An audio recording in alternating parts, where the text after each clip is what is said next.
বিয়ে করার আগে এই ৫টি জিনিস ভালোভাবে দেখে নিন। ১. দুজনের মানসিকতা মিলবে কিনা। একজন আধুনিক চিন্তা করবে, আরেকজন পুরনো ধ্যানধারণা নিয়ে থাকবে, তাহলে তো ঘরে শান্তি থাকবে না। ২. পরিবারের সাথে বনবে কিনা।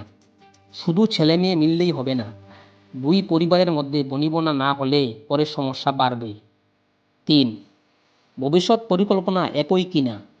একজন বলবে গ্রামে থাকবো, আরেকজন বলবে শহরে চাকরি করব, তাহলে তো ঝামেলা শুরু হয়ে যাবে। ৪.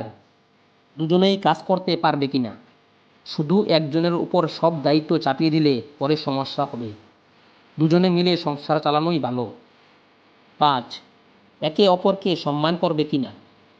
ভালোবাসা তো অনেক বড়ই থাকে, কিন্তু সম্মান না থাকলে সেই ভালোবাসা বেশি দিন টেকে না।